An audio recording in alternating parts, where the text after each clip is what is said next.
Bonjour tout le monde, prenez le temps de vous joindre à nous. On attend toujours 1 ou 2 minutes pour que tout le monde reçoive les notifications. En ce beau matin, en tout cas, je ne sais pas si en vous c'est un beau matin, mais en moi c'est un beau matin. Alors aujourd'hui on va continuer, on fait toujours du pouce sur le thème de la journée d'avant. Aujourd'hui on est dans reconnaître, reconnecter. Qu'est-ce que ça veut dire éveiller notre Bouddha intérieur? Alors c'est ce qu'on va s'offrir aujourd'hui comme pratique et comme réflexion pour commencer notre journée ou pour la finir pour ceux qui sont en différé. Coucou ma belle Madeleine, j'espère que ça va bien. Allô tout le monde qui se branche, je reçois toujours vos beaux messages. Allô ma belle maman d'amour, maman. On a survécu au volcan finalement. Ceux qui n'ont pas vu sur mon Facebook personnel, on a fait une randonnée pour aller visiter l'immensité d'un volcan en éruption hier et c'était absolument magnifique comme spectacle et merveilleux. J'ai pas pu résister à cette aventure et on est revenu en toute sécurité. On est loin du volcan, là, ça va bien. Allô Sylvie. Est-ce que c'est Valérie qui est là ce matin? Ben oui. Prenez le temps de bien vous asseoir tout le monde. Organisez votre environnement pour être confortable pour notre pratique de méditation et aussi être disponible avec le moins de distractions possible, même pour la période où on est en partage, en enseignement et en réflexion. La posture pour recevoir du dharma est la même que la posture qu'on a en méditation. Finalement, on est dans une posture témoin d'ouverture, de vigilance, qu'on pratique d'ailleurs et qu'on entraîne pour après ça rentrer en état de méditation encore plus facilement. Fait que c'est ce que je vous souhaite aussi à développer comme posture quand vous êtes dans l'écoute de dharma ou quand vous lisez des livres là, de développement personnel, spirituel ou de sagesse. On peut tout transformer finalement en pratique de méditation. Ah, coucou ma belle Lise d'amour, j'espère que ça va bien, j'espère que ça va mieux. J'ai lu tes beaux messages, je t'embrasse fort et je t'envoie plein d'amour dans mon cœur ce matin. Merci d'être là en direct avec nous. Aujourd'hui, on va se parler de qu'est-ce que ça veut dire, parce que vous le savez, là, j'ai un livre qui s'appelle Réveiller votre petit Bouddha intérieur, qui est finalement un livre d'introduction à la psychologie bouddhiste, trouver des chemins vers le bonheur, la libération des souffrances qu'on se crée nous-mêmes dans l'esprit, aussi un guide de méditation. Alors, Réveiller votre petit Bouddha intérieur, c'est pas juste un livre, c'est aussi un appel finalement. Et qu'est-ce que ça veut dire réveiller notre Bouddha intérieur? Ça veut dire réveiller cette source. Hein, hier, on l'a connecté, on y a goûté un peu plus. C'est comment être en présence dans notre vie avec ce qui en nous est une source de joie, est une source d'amour. Il y a comme une source infinie dans l'esprit de tout ce qui goûte bon. On pourrait appeler ça l'âme, on peut appeler notre essence, vous le savez, là. On essaie de pas cristalliser ça sur un concept parce que finalement, c'est au-delà de tout concept mental. C'est ce qui est à l'intérieur de nous quand, à un moment donné, par magie, on pardonne, par magie, on passe à travers une petite colère, une frustration.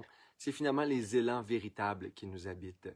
À l'intérieur de nous, Bouddha nous a appris qu'à travers la méditation, finalement, on se libère de tout ce qui est faux, désuet, de nos sources d'ignorance, de ce qui nous sépare du monde extérieur, de ce qui crée des jugements sur les autres et qui fait en sorte qu'on nourrit et qu'on reste prisonnier d'états négatifs ou d'émotions négatives.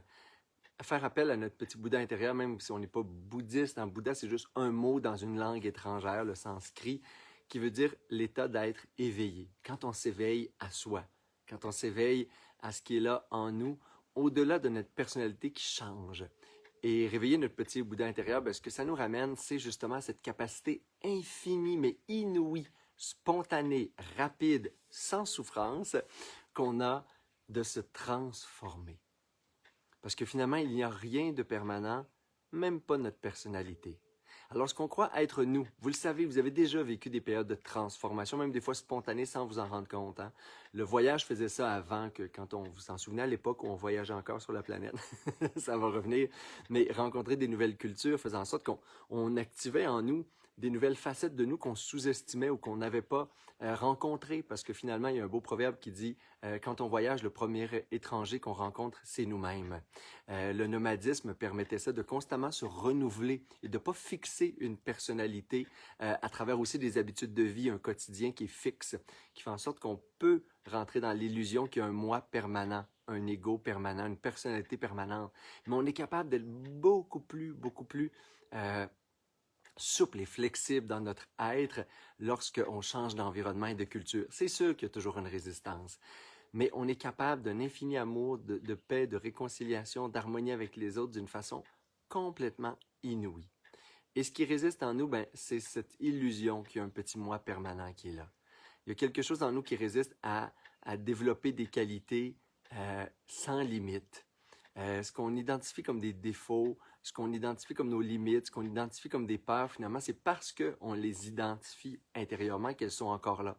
Le jour où j'arrête de tourner ma pensée vers elles ou de les capter ou de les saisir, ça disparaît. Aujourd'hui, on va méditer tout simplement sur « Je suis Bouddha ». Il y a en moi Bouddha. Et c'est l'enseignement de Bouddha. Bouddha ne s'appelait pas Bouddha, il s'appelait Siddhartha Gautama, le Bouddha historique qu'on connaît encore aujourd'hui selon ses enseignements. Ce qu'il a découvert en lui, c'est une qualité. Bouddha, ce n'est pas un être, c'est une qualité d'être. Bouddha, c'est une qualité d'être qu'on a tous en nous et qu'on oublie. Qu'on oublie à travers le mental, les distractions, notre égocentrisme, qu'on oublie à travers l'ego, à travers une personnalité qui s'est fixée avec des qualités, des défauts, une histoire, un passé, des jugements, des croyances, et ainsi de suite, puis qui vit en dualité souvent avec les autres, ou qui a un camp à choisir et qui s'oppose à l'autre, et ainsi de suite. On le voit beaucoup en ce moment. Ultimement, on est juste Bouddha. On est juste cette qualité d'être éveillé, une conscience aimante, ouverte sur le monde. C'est tout. Et de cet espace de conscience aimant, ouvert sur le monde, eh bien, on est capable de déployer, manifester toutes les qualités que le monde a besoin, d'instant en instant. Donc, à chaque moment d'impermanence, chaque situation, chaque nouvelle personne, si on part de cette source-là, de notre état Bouddha, ben, une qualité se manifeste. C'est ça la perspective d'être un Bouddha dans le monde. Hein, d'être Bouddha, d'être l'être éveillé. Hein, notre potentiel de libération intérieure amène aussi un potentiel de libération comme du meilleur de nous. Il y a des qualités qui se déversent à chaque fois. Il n'y a plus d'ennemis, il n'y a plus de conflits, il n'y a plus de problèmes, il n'y a plus de difficultés, il n'y a plus d'épreuves.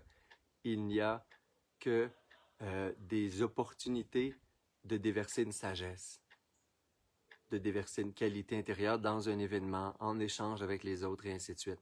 Pour ça, il faut avoir foi. La méditation de ce matin, elle parle de... Puis foi, là, au niveau, c'est comme une confiance au niveau spirituel. Hein? La foi, c'est une confiance absolue. On pourrait dire juste avoir confiance. Ou si vous n'êtes pas sûr même d'avoir confiance qu'il y a un espace aussi beau que je viens de décrire à l'intérieur de vous, vous pourriez avoir le doute vertueux. Peut-être que non, mais peut-être que oui. Fait que je vais essayer de méditer dessus pour découvrir si peut-être que c'est là. Puis si vous avez confiance, bien essayez d'amplifier votre confiance puis de l'amener au niveau de la foi.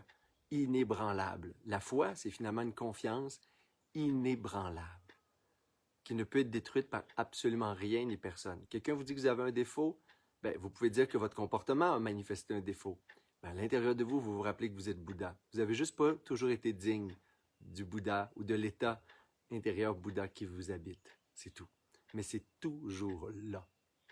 Et ce matin, on prend refuge en Bouddha. Alors, je vous invite à prendre une posture. Aucun verre d'eau ce matin que je me suis apporté. Je vous invite à prendre une posture confortable pour méditer. On va visualiser Bouddha ce matin. Et Bouddha, c'est aussi, parce que c'est une qualité intérieure, c'est une image qui vous inspire. C'est pas nécessairement le Bouddha que vous avez vu, le chinois, japonais, thaïlandais et autres. Quand vous visualisez Bouddha à l'intérieur de vous, vous visualisez l'état de votre être complètement libéré. Et dans le bouddhisme, il y a aussi ce qu'on appelle des taras, des qualités du Bouddha féminin. Tara, parce que finalement, il y a les doubles polarités dans cette qualité d'éveil intérieur. Je n'irai pas trop sur ce sujet-là, ça peut être glissant, puis il peut y avoir beaucoup de choses complexes à discuter, mais juste pour vous dire que les images de Bouddha, c'est aussi des Bouddhas féminins, c'est aussi des divinités intérieures. Ça peut être vu de la façon qui vous inspire le plus, la reconnexion et la rencontre avec votre soi libre. Vous éveillez à votre soi ultime. Bouddha. Une qualité libre d'ego, de jugement, de fausses croyances, de rigidité, de limites. Hein, votre plein potentiel créateur, aimant, ouvert sur le monde. Bouddha. Alors vous le visualisez comme vous voulez à l'intérieur de vous. On peut prendre quelques respirations profondes tout en stabilisant notre posture avant de rentrer en méditation. Vous pourriez prendre une ou deux respirations libératrices, ça fait toujours du bien au corps, système nerveux central. Inspiration profonde par les narines, on maintient l'air une ou 2 secondes. On expire bouche. On inspire narine.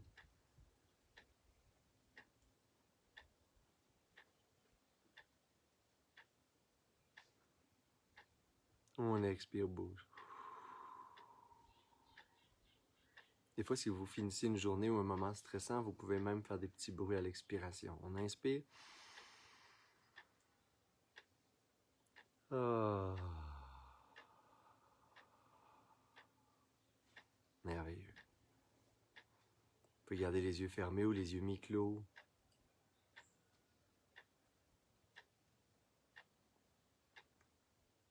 Ramenez votre conscience dans le corps, la posture dans laquelle vous êtes. Honorez ce véhicule précieux qui est votre corps, en étant pleinement conscient ce moment du corps, de ses sensations, de la posture dans laquelle vous êtes, des énergies qui circulent à l'intérieur de vous, au niveau physique.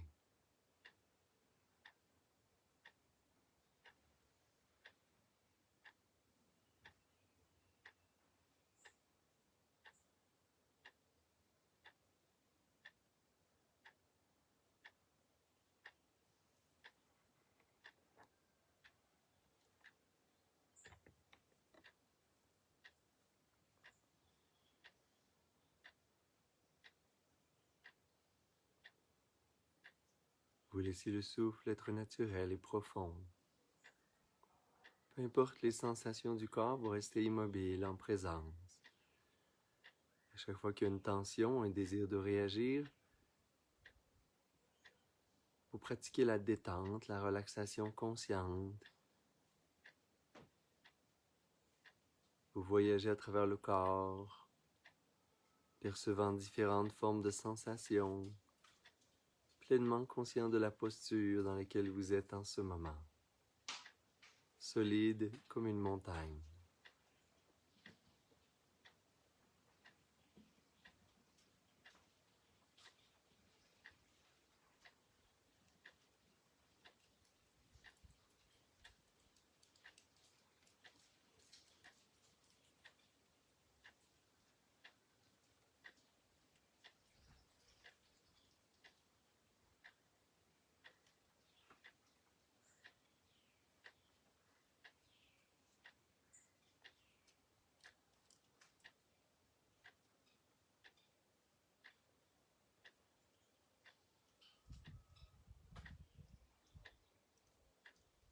Quand l'esprit est distrait, il suit une pensée ou un son.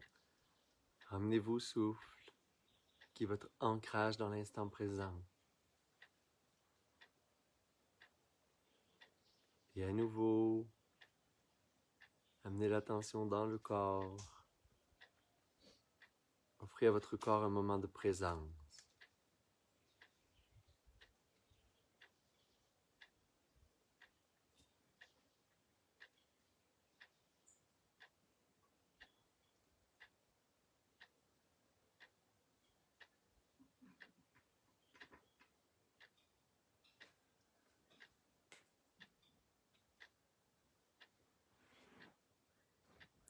Plus spécifiquement, vous pouvez amener l'attention maintenant sur le souffle, passer d'un spectre de concentration large à une focalisation, comme si votre esprit était aussi direct qu'un rayon laser. Concentré uniquement sur les légères sensations à l'extrémité des narines, la fraîcheur à l'inspiration, la chaleur à l'expiration.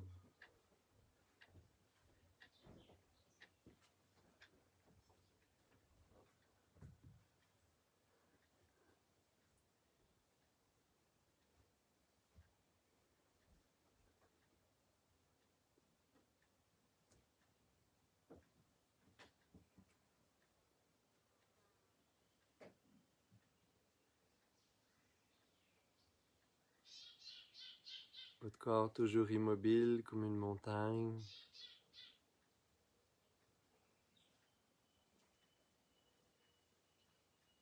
Le cœur ouvert et clair, pur comme l'océan.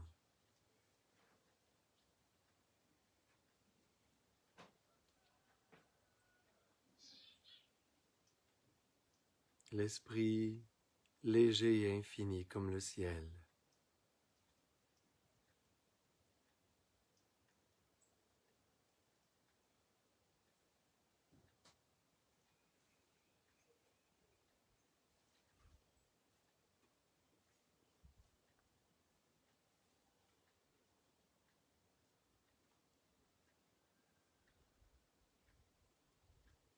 vous pouvez réaliser qu'à l'intérieur de vous, la claire conscience qui vous habite est comme un réservoir infini de sagesse et de bienveillance. Lorsque vous vous libérez de toutes les tensions, des peurs, des projections que vous faites sur les autres et le monde, lorsque vous réalisez que la personnalité que vous croyez avoir n'est jamais réellement permanente ou finie, c'est davantage un continuum. De votre naissance à aujourd'hui, un continuum en perpétuelle transformation.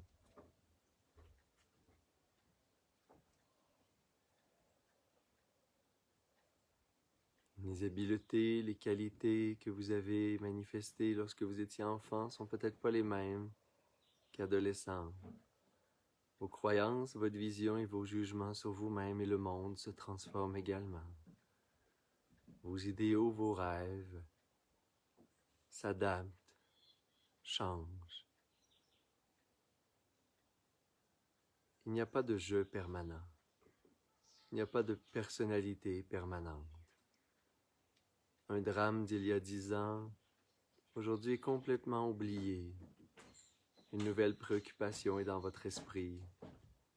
Cette préoccupation, dans quelques années, aura peut-être, probablement, complètement disparu. Il n'y a pas de moi permanent. Il n'y a pas de drame permanent. Il n'y a pas de jugement permanent. Tout ceci bouge et se transforme, comme le vent.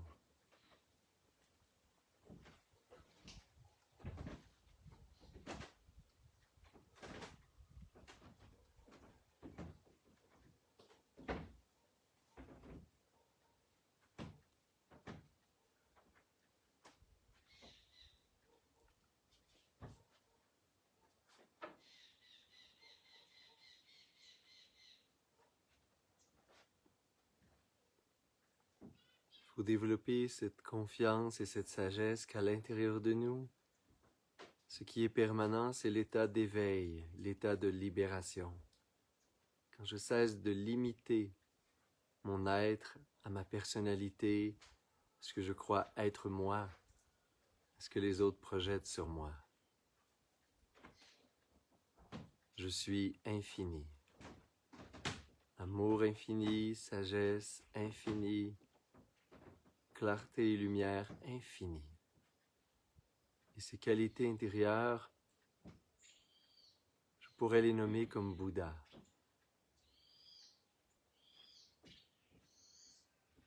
Je suis Bouddha. Je suis un Bouddha qui s'ignore. J'ignore ma qualité intérieure de Bouddha.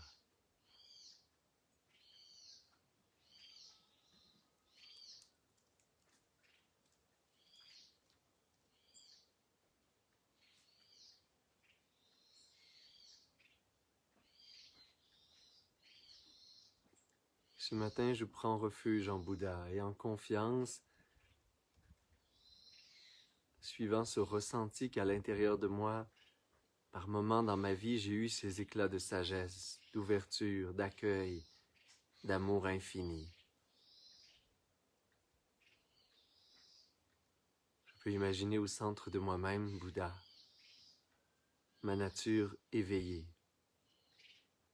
Je peux même imaginer comme un beau lotus qui permet d'émerger de la marée de mon ego, de mes souffrances.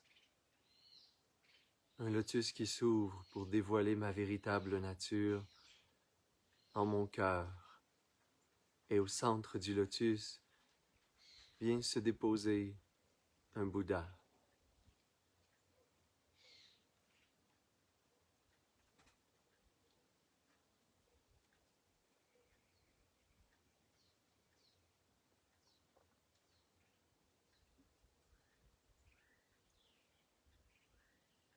Et je reste dans cette présence, cette pensée ou cette image qu'il y a à l'intérieur de moi, que Bouddha est toujours là, que je suis un être complètement libre, dont la sagesse, la lumière et les qualités sont infinies.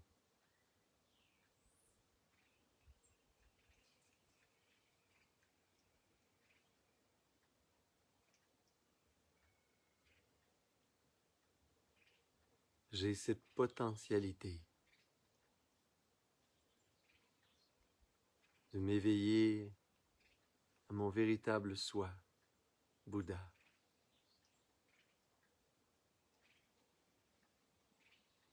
Juste en ce moment.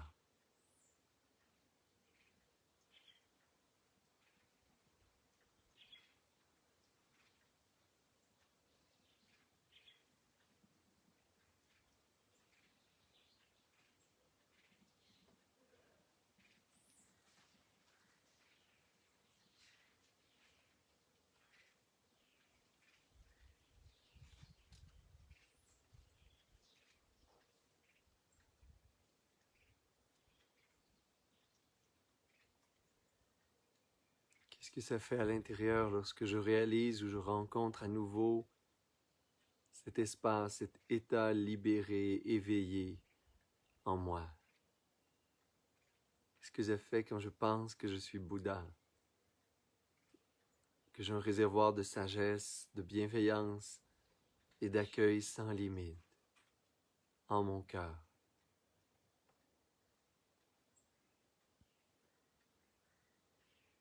Comment je me sens quand je prends refuge en Bouddha, que je l'imagine au centre de moi-même.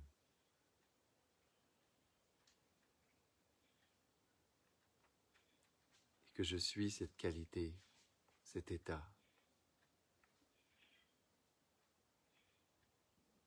Cette lumière, cet être, c'est moi.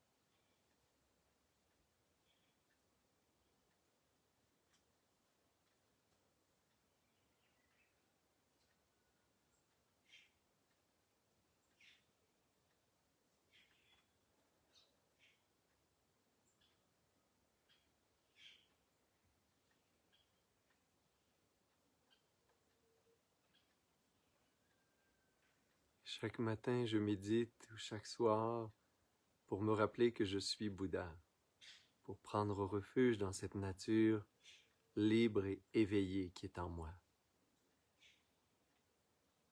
À chaque fois qu'une pensée apparaît, qu'une image, qu'un jugement, qu'une peur, je m'en dépouille.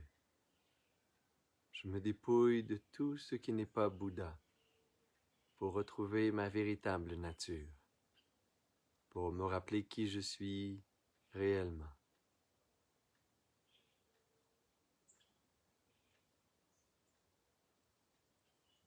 Je conserve cette image ou cette pensée que Bouddha est en moi, cet état intérieur en mon cœur, comme un Bouddha sur un lotus qui veille.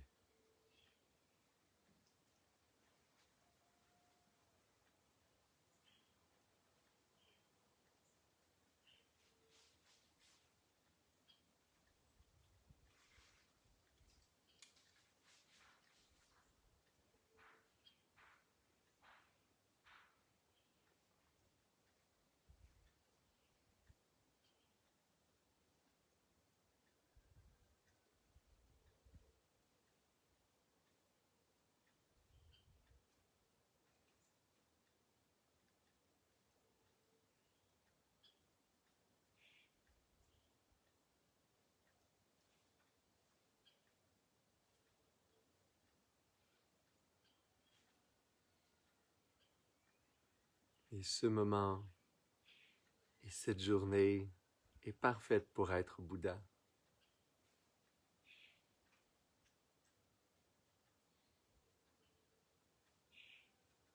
conclure, je me rappelle que je ne suis ni mon passé, ni mes rêves, ni mes attentes. Je ne suis ni mes peurs, ni mes blessures. Je suis encore moins ce que les autres pensent de moi. Je ne suis même pas ce que je fais. Je ne suis ni mes actions, ni mes paroles, ni mes pensées. Ultimement, je ne suis que clarté, un espace infini, libre, de manifester sagesse et amour dans le monde. Je suis Bouddha.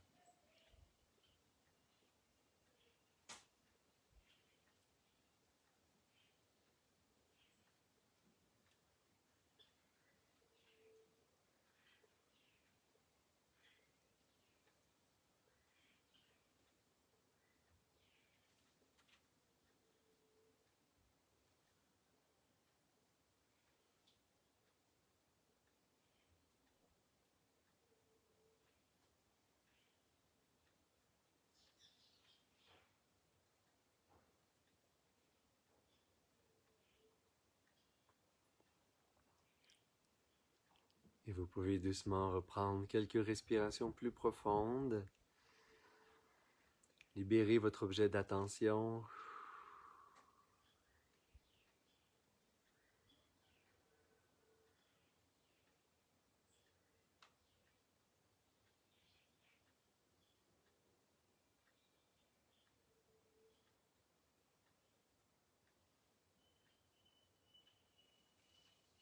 Amenez les mains en namasté, vous pouvez les frotter légèrement ensemble. Amenez les pouces au cœur, prenez une belle grande inspiration par les narines. Vous pouvez expirer bouche et inspirer pour faire vibrer le Om.